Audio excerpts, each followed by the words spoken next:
In the early 20th century, industrialization was accelerating rapidly.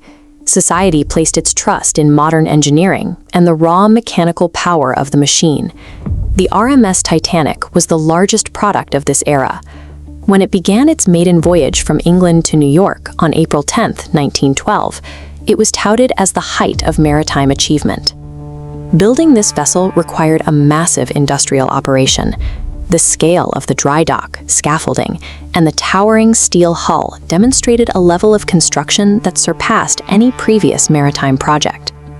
As it sat docked with smoke rising from its stacks, the public reaction was one of awe. The vessel's size dwarfed the spectators on the pier, reinforcing the idea that human engineering had mastered the ocean. This reliance on technical superiority led to a systemic oversight. The builders and the public trusted the design so thoroughly that the inherent risks of the sea were largely dismissed. That trust was crystallized in a specific marketing label. The vessel was famously described as unsinkable. Because of this label, standard safety contingencies were treated as secondary. If the ship could not go down, the logic followed that traditional rescue equipment was no longer a priority.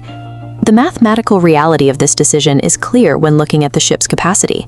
This diagram represents the thousands of passengers and crew on board. Now look at the available safety equipment.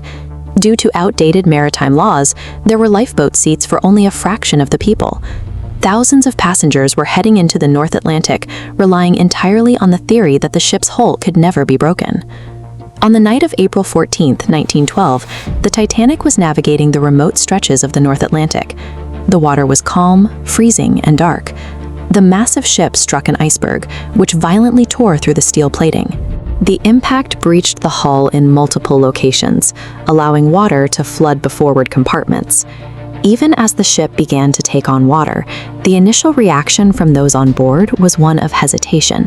Having been told the ship was unsinkable, many found it difficult to accept that a collision could lead to a total loss. This hesitation led to a disorganized evacuation. Orders were delayed, and several of the few available lifeboats were lowered into the water without being filled to capacity. The disaster was worsened by a breakdown in response during the critical first hour. As the massive bow sank lower into the freezing water, the lack of lifeboats became an unavoidable reality. There was no longer any doubt that the ship was going down.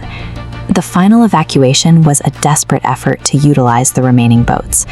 With the supply of seats exhausted, the majority of the passengers and crew were forced to stay on the ship as it submerged. The physical structure failed under the immense weight of the water.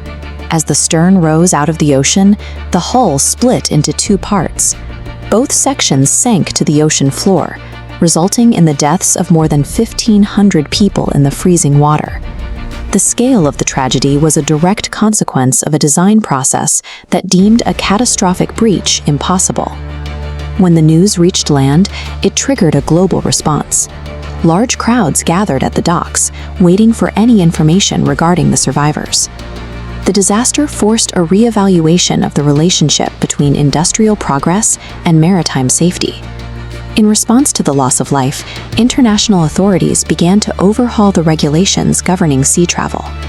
This led to the creation of strict requirements that are still in place today, including the law that every vessel must carry enough lifeboats for every person on board. These modern safety standards are the direct result of the lessons learned from the sinking of the Titanic. More than a century later, the events of that night continue to be a subject of intense study and public interest.